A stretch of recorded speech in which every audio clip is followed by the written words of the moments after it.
Hey guys, it's Bella. Welcome back. I hope you guys are all having an amazing day today. If you're new here, welcome. We talk about true crime cases here on this channel, so if that's something you're into, then come and join us. Make sure to subscribe so you don't miss any future videos. Today I have a really strange case for you guys. I was actually blown away by this case. I read a Vanity Fair article about it and I just knew that we needed to chat about this case because without giving too much away, what I can say is that at the end of this video, I think you're gonna feel a lot better about sending all of your money to that Nigerian prince. So this case took place in 2003 in Manchester, and on the 29th of June, authorities got a call from a 16-year-old boy named Mark, and he was saying that his best friend, a 14-year-old boy named John, had been stabbed by this random hooded man who was fully dressed in black. Basically, the guy had grabbed John, taken him into this back alleyway, stabbed him twice, and then fled the scene. This all happened in this cute little area called Goose Green. So there's all of these independent shops and restaurants there. It's a pedestrianised town in the heart of Altrincham in Manchester. And it is the sort of place that random stabbings just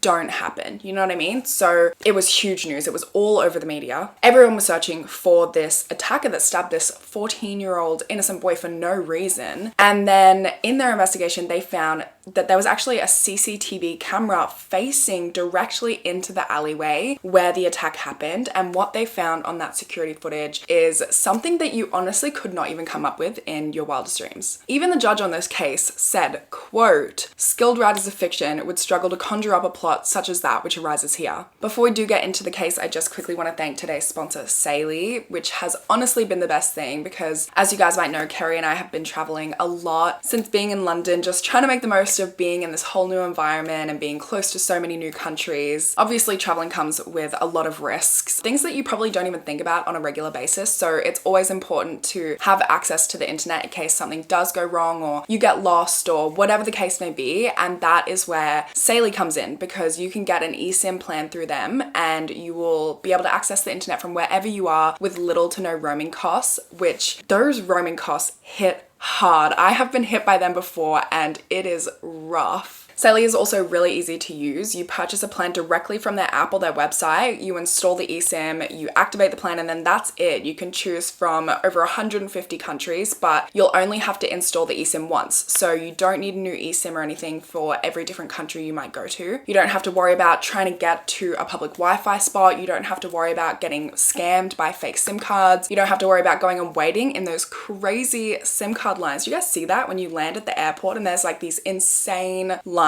for the SIM card stores? I've never had to wait in that, thankfully, and you won't either if you get Saily. And you also don't have to worry about, being able to figure out where you're going or what you're gonna do, or, figure out if things go wrong. You always have your phone there with internet access to figure things out. Saily's eSIMs are compatible with iOS and Android devices. They have a 24/7 chat support. So if you guys do want to check them out and sign up, you can go to saily.com/bellafiore and get an exclusive 15% off your first purchase. So make sure you guys check that out. I will leave the link and all of the information in the description down below. And let's go ahead and get into today's case. So we're going to take it back 4 months before the attack happened, February 2003. Mark, like I said, he's 16 years old, and Mark is not his real name. 14-year-old John's real name is also not John. Basically, because of their ages at the time that all of this took place, the courts ruled that their identities were going to be kept anonymous. So they're not their real names. Everyone just refers to them as Mark and John. Every news article about it, anyone talks about it, Mark and John. So Mark,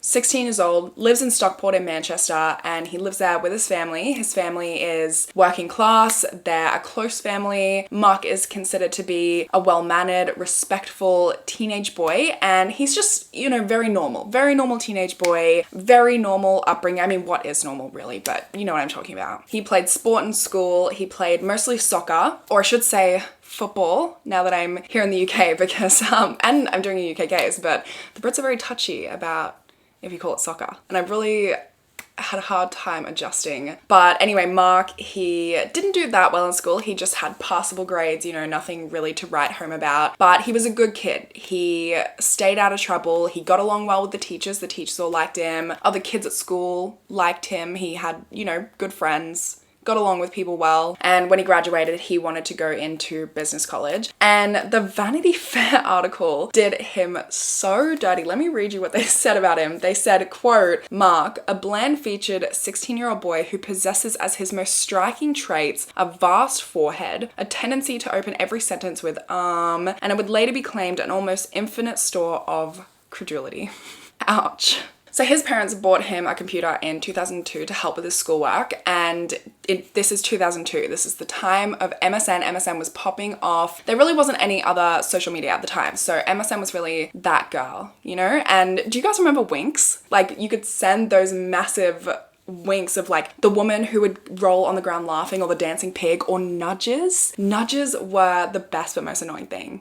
It sucked when someone would annoy you with nudges, but when you could annoy other people with nudges, so fun. MSN days were really the days. What I didn't know though is that they had chat rooms for a period of time. So these chat rooms where you could go and talk to all of these anonymous people. I didn't even know they had these. I think it was before my time. I wasn't really on MSN until like, I don't know, 2007, 8, 9 sort of timeline, and I think they had already gotten rid of the chat rooms by that time. In February 2003, they did have chat rooms, and Mark joined a Manchester teens chat room, and he just wanted to, you know, meet some ladies, and he was online a lot hoping to talk to girls. Like, he became really obsessed and spent a lot of time online. Eventually, this girl joins the Manchester teens chat named Rachel West, and she posts an introductory message to everyone basically saying, hey, I'm Rachel, I'm 16, I'm from Manchester, and I work at the local gym. And Mark, of course, saw this message because he's just always on his computer, kind of scrolling through this group. At first, he didn't really post himself or message people privately, he just read everything, but eventually he gained the courage to start talking to people. He saw Rachel's message, saw her profile picture, and thought, damn, that's a bit of me. She's blonde, she's pretty, and he decides to shoot a shot and send her a private message, to which she replies, and they just like immediately hit it off. That first night that they started talking, when he messaged her, they spoke all night. They stayed up all night talking, and they did that over the next couple of days as well, just talking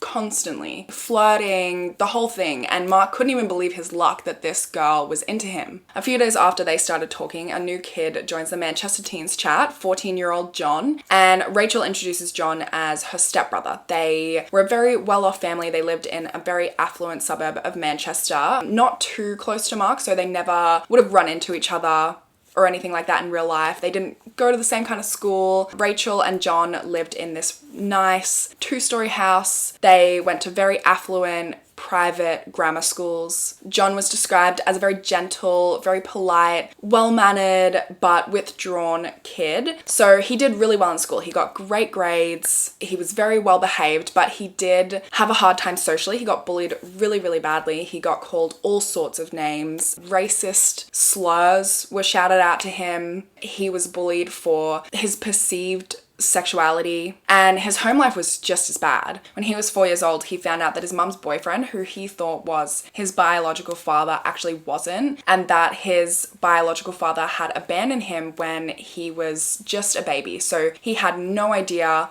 who his biological father was. He had no way of finding out, no recollection of the man at all. But according to his mum, he had abducted John when John was an infant, and he had also sexually and physically abused her. The man that, you know, he originally thought was his biological father was also not great. His mum's boyfriend was not great. He was really bad on drugs, and then when John was 7, he packed up and he left as well, which left his mum really depressed. He would often hear his mum crying, and that made John depressed as well, just hearing his mum going through that. And from that moment when he left, when John was 7, his mum just kind of dated a string of shitty guys that always ended up leaving. So he had different men in and out of his life all the time, and because of that, none of them ever really meant much to him. So he never really had a father figure, and he was just having a hard go of it in life. And that's really why he turned to these online chat rooms. When he was 13, his mum bought him a computer to help with his schoolwork. And she also got broadband internet, so he could be on the internet as much as he wanted. It wouldn't rack up costs. It wouldn't interrupt the phone line. You guys remember the days. But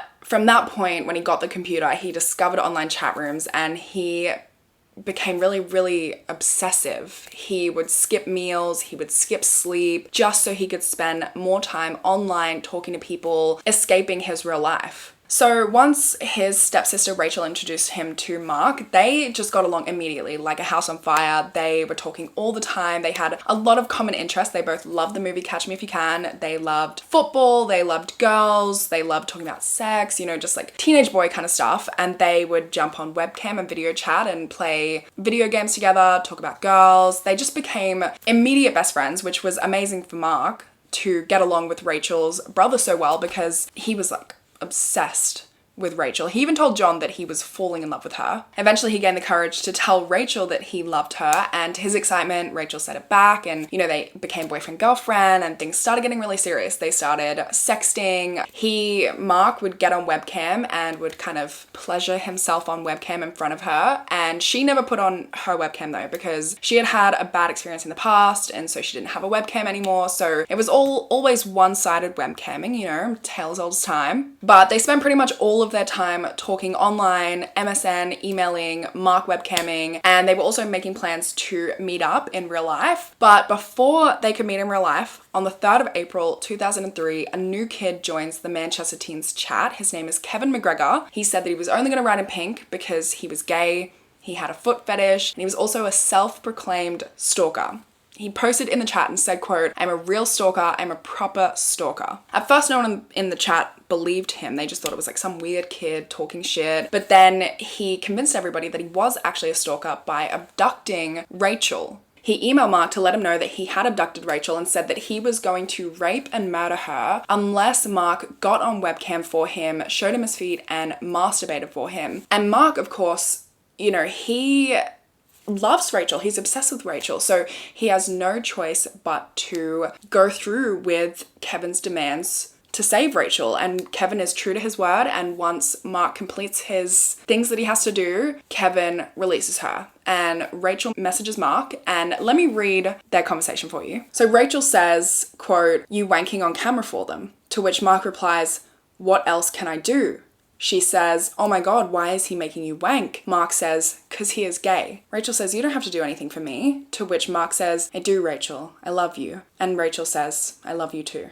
After Mark goes through with Kevin's demands and saves Rachel's life, of course, she was so incredibly grateful. It really strengthened their relationship because he was willing to do these terrible things in order to save her life. And so they organized to meet up a couple of days later in a place called Altrincham in Manchester, which is about a 20-minute train ride from where Mark lives in Stockport. And on the day that they're gonna meet, Mark goes out there, he waits hours and hours and hours, and Rachel just never shows up. When Mark gets home, of course, he goes online immediately to try and message Rachel, figure out why she didn't show up, why she just stood him up, and he sees a message from Kevin. And despite Mark meeting Kevin's demands to save Rachel, Kevin has gone ahead and gang raped and murdered Rachel. He told Mark in a message that he, quote, "kicked all her stomach, put her head underwater, then out, freezing cold, and she stained my sheets when she was bleeding. You weren't there for her, however much she screamed for you." Mark replied, "How could I have been there when I didn't know where she was?" Mark, of course, was heartbroken by this entire situation because he really felt like it was his fault almost. He felt like although he had done everything that he was told to do, it still wasn't enough. And you know, this girl that he was obsessed with and in love with was still murdered, and in such a traumatic way as well. So it really affected him in his real life. He became a little bit depressed. His grades started slipping, so they were already just like passable grades, but now he was pretty much only getting C's and F's, and he was really withdrawing from his real life, withdrawing from his friends in real life, and just getting more and more sucked into this online world. He was talking to his best friend John a lot. They got a lot closer because they were both suffering with, you know, sort of the same emotions, because John also lost his sister, and they were just trying to kind of find ways to cope and move on. Mark started talking to new girls, trying to forget all of his troubles, and eventually this new girl joins the Manchester teens chat. Her name is Lindsay East, and her and Mark just hit it off immediately. They really are gaining feelings for each other very quickly. They spent a lot of time just talking to each other, and they started opening up to each other, and eventually she opens up to him and says, you know, "I am actually a junior secret agent for MI6, which is the British Secret Service," and she said that the reason that she she originally entered the Manchester Teens chat is so that she could keep an eye on John, because Kevin had disappeared from the chat since murdering Rachel, but it was only a matter of time before he came back and he did the same thing to John. So she entered this chat to keep an eye on John and make sure that she found Kevin before Kevin found John, and that's really what she needed Mark's help with now. Mark, of course, was on board because after losing his girlfriend, he didn't want to lose his best friend as well. And also, you know, it's kind of cool, 16-year-old boy being contacted by the British Secret Service and being able to help the British Secret Service. He thought it was kind of a cool thing. So he was willing to do whatever he could to help out. John wasn't allowed to know any of this was going on. So he wasn't allowed to know that he was being monitored. He wasn't allowed to know that basically any of this was going on. He had to be none the wiser because top secret mission and all that. Just days after Lindsay reveals all of this information to Mark, he receives an email from her on the 27th of April 2003, and it's a pre-written email which is only meant to go out in the event of her death, and it says that she has died, she was killed in the line of duty, and that he needed to complete his mission to protect John at all costs, and John still wasn't allowed to know about any of this. I mean, honestly, poor Mark, because at this point, every girl that he meets and gets along with and falls in love with just dies. Shortly after Lindsay's death, Rachel actually pops back up and she messages him and says, you know, Kevin didn't actually murder me. I've been in a coma this entire time and I've just woken up from the coma. And while I was in the coma, I have given birth to your baby. And you would be correct in remembering that they have never met in person, Rachel and Mark, and they only started talking online 2 to 3 months prior to this message. So Mark was just as confused as I'm sure you guys are now. But before he can get any answers, Rachel just disappears again. He has no idea if it's just Kevin who's come back and he's impersonating Rachel, trying to wiggle his way in so that he can get to John, whatever the case may be, but she's gone again. When Rachel disappears for the second time is when Mark gets contacted by a new woman. Her name is Janet Dobinson, and she writes exclusively in capital letters. She introduces herself as a 44-year-old who is still very sexy, and she has no time for teenage chat. She says she lives in a very ordinary suburban house with her 2 kids and her husband who is an ogre of a man that she cannot wait to escape. Every day, she said she goes to work as an estate agent, but all of this was actually just a front for her true identity, which she is a secret agent for MI6, for the British Secret Service, and she was the 3rd most powerful woman in Britain. She told Mark that she had logged into this chat in order to recruit him to become a secret spy himself, and in exchange for his help, he would get to be a secret spy for the British Secret Service, which as a 16-year-old boy is really cool in and of itself. But on top of that, he would get a lot of money. He would get millions of pounds. He would get a license to kill. He would also get sexual favors. He would get to meet a lot of really cool, important people like Queen Elizabeth. At first, of course, you know, getting all of this information, Mark was very skeptical, but he just kind of went along with it out of curiosity. I mean, at one point, he even said to Janet about the Queen, no offense, but what does she know anyway? Eventually, Mark, you know, going along with it out of curiosity turned into him realizing that this was all real and he was actually being recruited into the British Secret Service, which, like I said, as a 16-year-old boy, it's pretty cool to think that you're going to get to be a secret spy. Janet had an answer for everything, and she always went into great detail as well, and she, you know, despite them never having met, knew where he was all the time, knew who he was with, what he was doing, which is what really sealed the deal for him, because she said that there were people from MI6 who were always keeping an eye on him, you know, teachers, bus drivers, shopkeepers. They were all like secret agents dotted throughout everything he did in his day-to-day life, who were just monitoring him and monitoring the situation, everything, and, you know, keeping an eye on him to see if he really did have what it takes to work for MI6. Eventually, Janet makes Mark swear an oath over the chat room, and she says that he's going to need to go to London for his initiation into MI6. And while he was there, he would meet a lot of important people. He would meet the Queen, he would meet the Prime Minister, which at the time was Tony Blair, he would meet the Defense Secretary, he would meet the head of the British Secret Service Protection, and just a ton of other interesting people, to which he responded, "Cool, I'm nervous." So he was going to have to skip school in order to go to this meeting. And let me read you a little bit of his conversation with Janet about this. So Mark says, quote, "My mom doesn't like me missing school and stuff. I would need to speak to her. Just say I'm okay." Janet responds, "She would be sent photos every day of your progress and 2 phone calls allowed. You will have 15 minutes briefing about how to address the Queen before meeting. It is compulsory for anyone meeting Her Majesty." To which Mark responds, "Okay, well, I'll be as polite as I usually am anyway." Now, before Mark's big meeting with the Queen, before his initiation into MI6, Janet had a task that she needed Mark to complete in order to,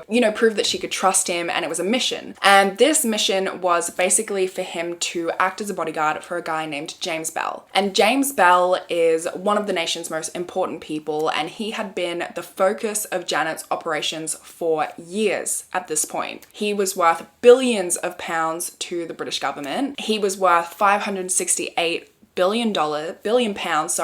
He was the only person in the entire world that the Queen had entrusted with this code to this huge, massive safe, which was at the bottom of the Atlantic Ocean, and it contained all of the world's most valuable jewels. And as it turned out, James Bell was none other than Mark's 14-year-old best friend, John. John wasn't allowed to know that Mark was keeping an eye on him. John wasn't allowed to know that Mark knew about any of this stuff going on with the Queen and with the safe, and that's also why Janet recruited Mark, because it wouldn't look suspicious. He was just a friend, hanging out with a friend, and it wouldn't look like he was a bodyguard or like he was protecting him. It wouldn't raise any brows or anything like that. From the outside, it was just 2 friends hanging out. Janet told Mark that as part of this mission, he needed to take John out of school one day. So he had to go there, tell the school that John had a dentist appointment, and he would be paid £300,000 to do this. And again, John wasn't allowed to know about any of this. Mark had to convince John that he was just doing this because, he wanted to hang out with him. They were just friends. He wanted to spend a day wagging school with his buddy.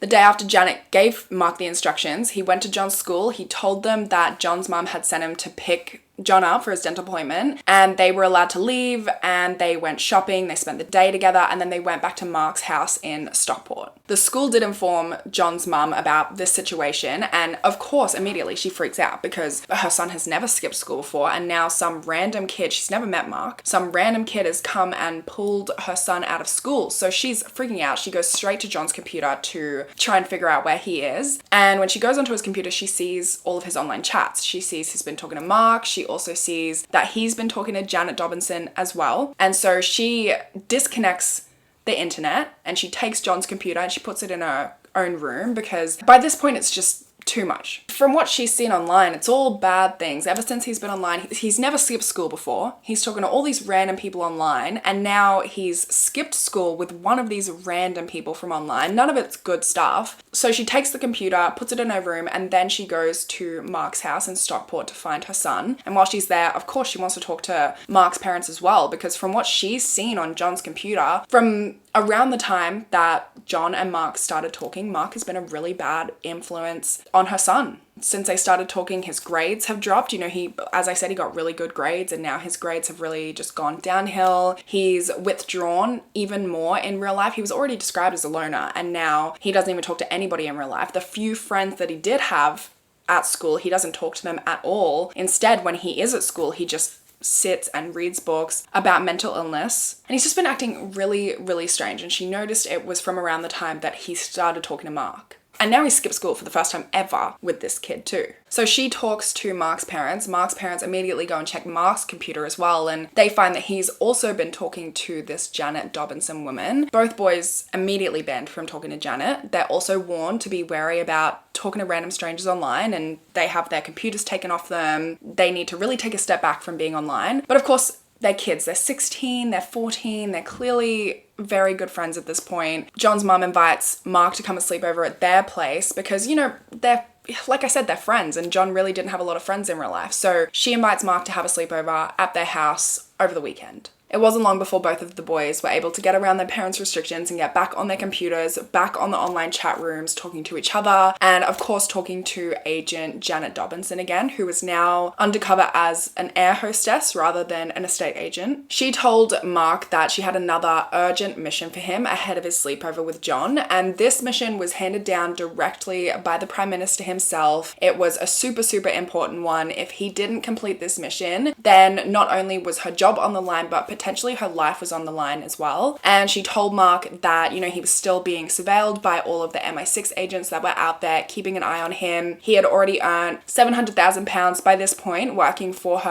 and so he was set to make even more money from this mission. And he was set to become one of the most important agents that the MI6 had. And this mission was to make it appear as if John was gay. So he had to go to the sleepover and he had to perform oral sex on John to make it seem like he was gay, which Mark really, he wasn't into this. He didn't want to do it, but, you know, he wanted to be an MI6 agent. He knew that it was a matter of national security, and he knew that Janet's job and potentially her life were on the line as well. So he knew that he had to do what he had to do, really. He went to the sleepover with John on the weekend. They watched porn together and they engaged in oral sex. After he completed this mission, he got home, he's speaking to Janet, and Janet asks him a question. And I'm going to read you that conversation now because it really jumps up a level here. So she messages him and she says, "Could you kill someone close to you? You might be tested on that later on." Mark replies, I don't know. I prob would, but I want to know why. I haven't really thought about it. Janet says, "Well, think please." And Mark says, "Yeah, I could."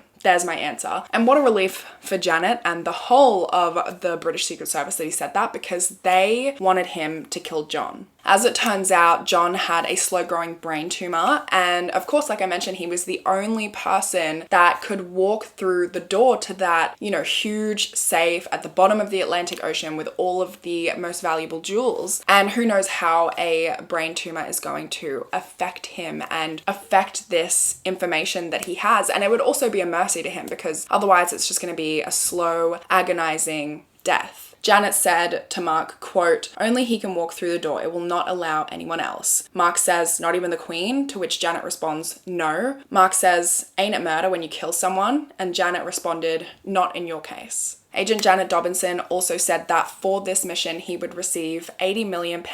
He would get to meet her and have sex with her. And he would also get his contract that cemented him as an MI6, you know, secret spy, secret agent, and she gave him an agent number as well, 47695. Now, of course, at first, Mark is really apprehensive because John is his best friend. He's 14 years old, he's his best friend, and he doesn't want to kill his best friend. But then he gets a message from John, which just kind of cemented everything that Janet said. And John's message to Mark was, quote, "I got a letter today from my doc when I went in a few weeks ago because I was depressed and shit. I got a brain thingy tumor, but it's big."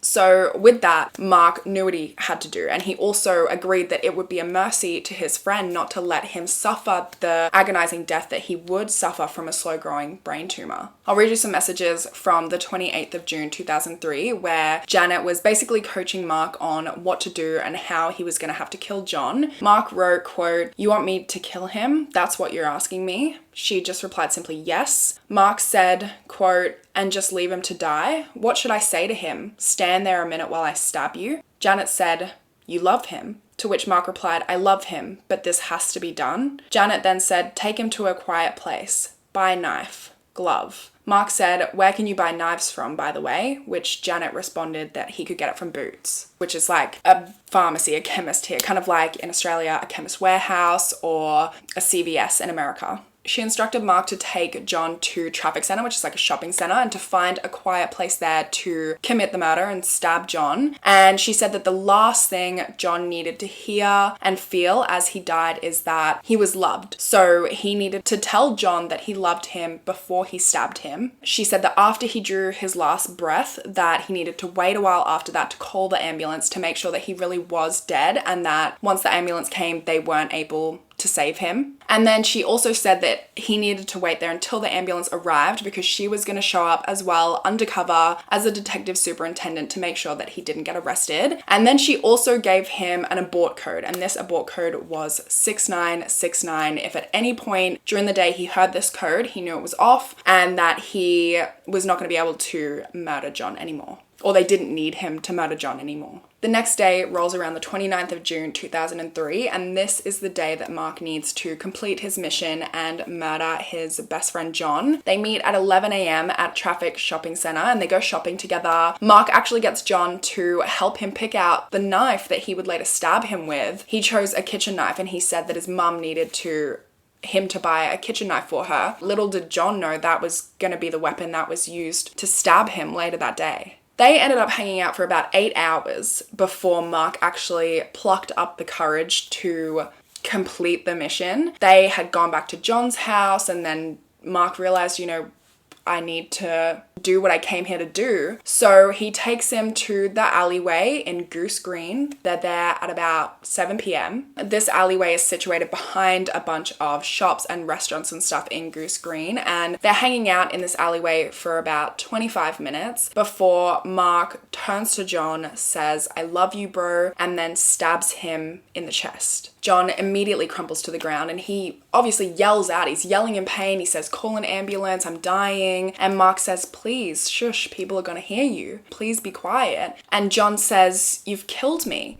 And Mark says, "Don't say that. Don't let that be the last thing that you say." And then, because John was still alive, he still seemed to be doing okay, Mark grabbed him and pulled him up to his feet and then said, "Trust me," and he stabbed him again in the stomach, this time piercing both his liver and his kidney. He then brought John back down to the ground and sat there with him for about 20 minutes before he called the ambulance. The authorities arrived 6 minutes after the call, and of the officers that arrived on the scene, Janet Dobinson was not amongst them. Mark told the authorities that a madman had attacked his friend. It was just some guy in his 20s who was wearing all black and a hood, and then he'd fled the scene and run away after stabbing John. John was immediately rushed to Wythenshawe Hospital, where he was in a critical condition, and they tried desperately to save his life. As he was undergoing his life-saving surgery, police released a statement to the media about this attack, about what had happened, and they told everybody to keep an eye out for this attacker, this man in his 20s dressed in all black. They said, "We have no idea what this happened, but if you see this man, steer clear and please contact the police immediately." Now, shortly after police released this statement to the media, they found that there was actually a CCTV camera that was directly facing the entrance to the alleyway where the attack happened. So they combed through the footage from that camera, and they found that nobody had entered that alleyway before or after Mark and John did at any time.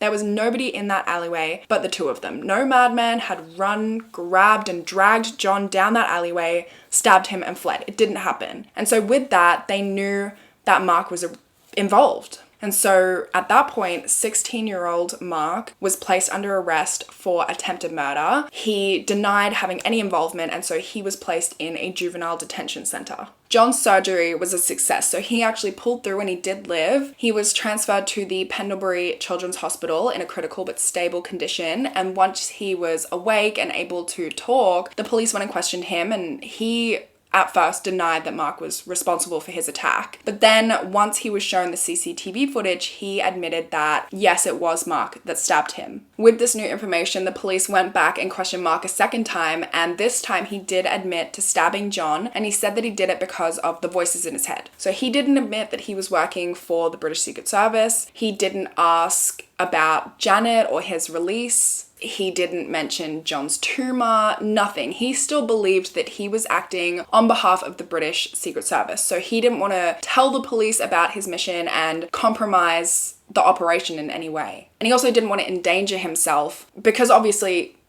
the girl that he spoke to, Lindsay East, was killed in the line of duty or killed by the British government in the line of duty. So he didn't want that to happen to him by disclosing this top secret information. After a month of waiting for Janet to come forward and have him released and explain everything to the police, and she never came, he finally thought enough is enough, and he came clean to the police. He told them that he was acting on behalf of the British Secret Service and Agent Janet Dobinson, and they had recruited him to kill John. Of course, the police are so taken aback by this claim. They're like, there's just no way that this kid thought he was working for the British Secret Service and that they wanted him to kill his 14-year-old best friend. They just didn't buy any of it. So they went through Mark's computer where they found all of these conversations between him, Janet Dobinson, Lindsay, Rachel, Kevin, John, everybody. He had tried to delete a lot of this conversations that he had because obviously he thought he was on a top secret mission, and he probably also wanted to hide it from his mum because his mum had banned him from talking to Janet and told him to be wary of strangers. They also went through John's computer and they extracted 58,000 lines worth of text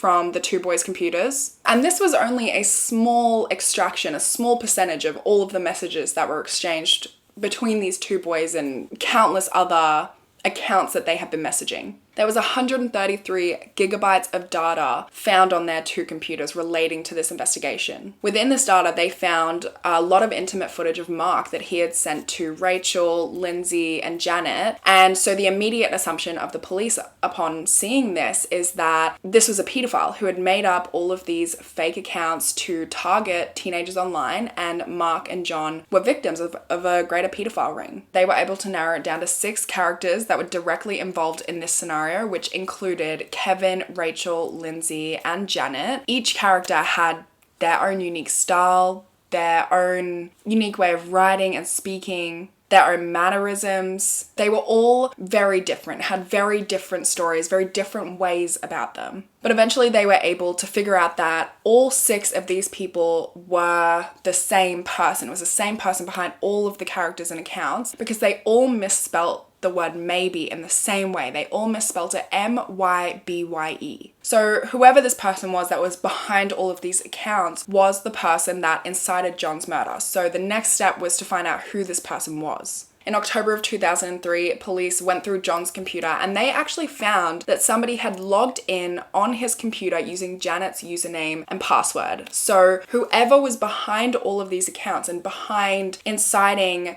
and trying to orchestrate John's murder knew John and had access to his computer. So police investigators went through and they looked at the times that Janet was online, and they were able to find that at certain times when she was online, the only person that could have been on the computer at the time was actually John himself. John had tried to orchestrate his own murder. John was behind everything. He was Janet, he was Rachel, he was Lindsay, he was Kevin. He was the creator and administrator of the Manchester Teens chat room, the whole thing. And police found evidence that he had actually made 193 separate internet personalities, or internet accounts of different characters that he made up, some even pretending to be real people. 193 different unique accounts. The police analyst, Sally Hogg, who went through all of this data, all of this information, made this discovery, said, quote, "Each style of conversation was totally different. I really believed it. That was the stumbling point for me. At no point could I find that he made a mistake." She also said that he was careful to find an excuse for a certain character to disappear so a new one could enter the chat, and said sometimes it would be a week or a few weeks before that character came back, always without a hitch. The continuity and his memory were phenomenal. So John was of course arrested and confronted by police, and he ended up admitting to everything. He said that invention of these characters was so easy and was like the equivalent of taking heroin. He also explained that Mark's gullible nature made feeding him these stories as easy as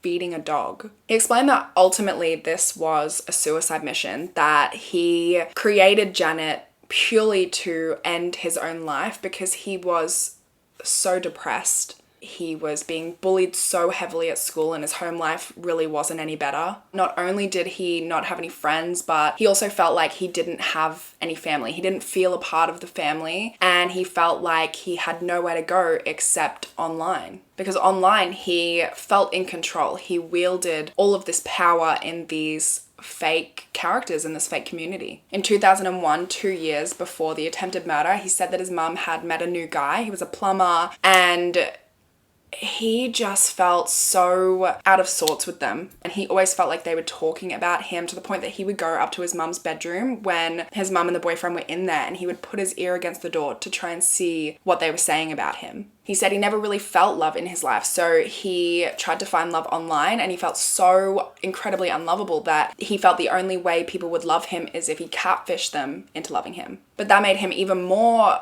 depressed and made him feel even more unloved, because he ended up getting really genuine feelings for Mark, and Mark was the only worthwhile thing in his life. He was the most important person in his life, and he would end up getting jealous of his own creations. He would get jealous of Lindsay and Rachel, who were actually him, because Mark had genuine feelings for these girls. Mark thought that he really loved these women, and that if Mark found out that these women were actually John, that he wouldn't like John anymore. He felt if he came clean to Mark, that he was behind all of this, that Mark would end up hating him and he would lose Mark completely, which, to be fair, is probably true, because imagine Mark finding all of this out. Imagine Mark finding out that your best friend has been catfishing you, staging these elaborate deaths, and not only that, but think about it, Mark had gotten on webcam for at least Kevin, Lindsay, Rachel, and Janet, and undressed, played with himself on webcam. And not only that, but he had to go well, he didn't have to, but he went and he engaged in oral sex with John as part of a secret mission that John had actually set up. Like, finding out that your best friend had done all of that to you, and finding out that you have pleasured yourself in front of your best friend like that, thinking it was a girl you're in love with, there is no coming back from that, and John knew that. So he just spiraled even more. He became more withdrawn in real life. That's when he stopped sleeping, he stopped eating, he stopped talking to anybody in real life and just started reading books about mental illness at school, and, his mum was getting really concerned. He felt trapped in his own life and in his own lies, his own web of lies, and the only way to get out of that was to end his own life. And that's why he came up with Janet, and he came up with this whole plan for his best friend to murder him, and for the last thing that he ever heard was going to be his best friend telling him he loved him. And then, of course, in the lead up to the murder, he had Janet telling Mark, you need to go and hang out with John to be his bodyguard and look after him, and John can't know that you're being his bodyguard. He just needs to feel like you're friends and like you truly want to hang out with him, because John just wanted to feel loved and wanted in the last few weeks and months of his life. But it's also crazy to think about that even after he came up with this whole plan to end his own life, he still had Mark come and engage in oral sex with him under the guise of a secret mission. It's insane. It's truly so insane. So all of this and John's confession comes 3 months after the attack. So 3 months after the attack, John is placed under arrest, and he's charged with inciting his own murder, which is the first time in the UK's history that anyone has been charged with inciting their own murder. Mark was still being charged with attempted murder, and their trial began on the 28th of May in 2004. And this trial is the first time that Mark and John had seen each other since the attack, since the attempted murder. And it was also the first time that Mark was finding out that John was behind everything. He didn't find out until the trial that John was Janet, Lindsay, Kevin, Rachel. He didn't find out that John was behind any of it until the trial. As the prosecutor was explaining to the courts the fact that John was behind this whole imaginary world and all of these imaginary characters that he had used to lure Mark into carrying out his own murder, Mark's face was just apparently like pure shock. Realizing that Rachel, the girl that he had fell in love with and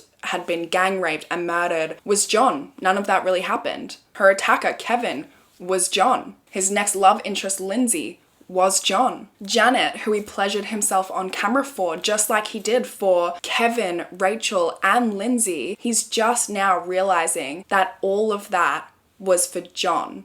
All of those traumatizing things that he went through over the last few months was all masterminded by his best friend, John, and he was just realizing all of that for the first time in court. And not only that, but he was now being charged with attempted murder because he was catfished by his best friend. So he's realizing that he's in court because of John. The prosecutor described it as, quote, an internet soap opera moving from one scene to another, each character and storyline more fantastic than the last. In the end, both of the boys pled guilty, and during sentencing, the judge that was on the case said, skilled writers of fiction would struggle to conjure up a plot such as that which arises here. It's staggering to be dealing with a case that arises out of a 14-year-old boy's invention of false personalities, false relationships, and events arranged for his own killing at the hands of a 16-year-old boy who had met via an internet chat room. He described Mark as gullible for his age and described John as sophisticated beyond his, and he also said that he believed that Mark genuinely believed that he was working for the British Secret Service. And he said, quote, I accept that, fantastic though it seems when looked at now in the cold light of day, that such a plot was presented to you so convincingly with the characters presented that you really did believe that you had been recruited by the Secret Service to kill your co-accused and face the consequences if you did not do so. Prior to the trial, Mark had spent 8 months in a juvenile detention center on remand awaiting trial. And while he was there, he was, didn't cause any trouble trouble, didn't get into any trouble. He was the perfect inmate. At sentencing, he was sentenced to a 2-year supervision order. John hadn't spent any time in juvenile detention. He'd been seeing a psychologist and apparently seeing some pretty good results. He was doing well in school again. He had actually started making some friends at school. He was getting along with his mum's new boyfriend, and he also apparently had a girlfriend. At sentencing, he was given a 3-year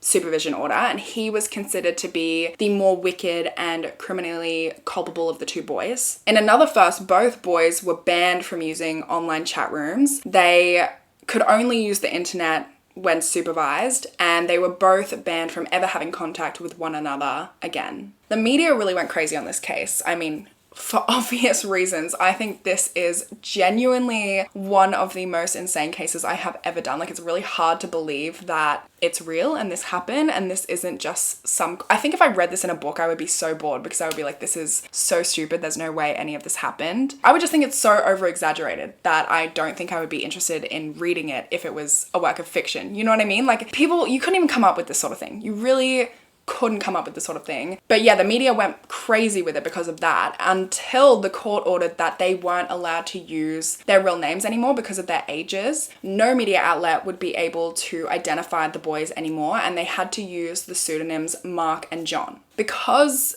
they weren't able to be identified by any of the media or in any news publications, so nobody knew who they were, John went on to lie to his girlfriend, which he told his therapist all about. He said that he told her that he was stabbed in Goose Green for revenge because he had identified a killer on the loose, but he also told his therapist that his girlfriend didn't believe him. After sentencing, John went on to do an interview where he said that the mere thought of Mark would reduce him to tears, and he just really, really missed him. He also said that he doesn't know where he belongs. He doesn't belong at home. He said, quote, "It doesn't suit me being part of a family environment, being sucked in." There are some sources that say that he is now happily married and that he and his husband have a pug together, but there's no information on what Mark might be up to these days. I couldn't find any information about what he could potentially be doing. But yeah, that's everything. There's been a lot of things created because of this case. There was a movie that came out in 2014 called You Want Me to Kill Him. There was a theater production called I Love You Bro. And there was also an opera, I think, that was called Two Boys that came out. I mean, it really is a crazy case. So I can see why people sort of turned it into movies and productions and plays, because you really can't make this stuff up, can you? Like, it really is insane. And that's the whole case. That's all from me. So I would love to hear your thoughts on this one, because, I mean, you guys tell me. I really think this is the most, like, the craziest case I've ever done. Truly. I know he was 16, but it's hard to believe that somebody was that gullible. It's a really sad case, to be honest with you. Like, John, as fucked up as what he did was, it is really sad the reasons behind why he did that. Like, obviously what he did to Mark is unbelievable. I mean, he raped Mark. Really. I feel like Mark would have so many trust issues after that. I wouldn't be surprised if he still, to this day, was not on social media. There really is no excusing what he did. No matter what he went through, there's no excuse, but it is sad to think about why he did that and why he wanted to end his own life, why he was online, why he created all these fake personas in the first place. And it's really sad to think about the fact that Mark was sucked in and he went through all of these things. I just really think he will never, I just can't imagine he would ever trust anybody again after that. I know it's different times now, but you really do have to be careful online with people that you talk to. I was surprised there were so many episodes of Catfish. You know what I mean? Like, that show had been out there for so long. You guys remember Catfish back in the day with Neve? Every time I would watch a new episode of that, and there were so many episodes and seasons, I was always like, how are people still getting catfished by this? You know what I mean?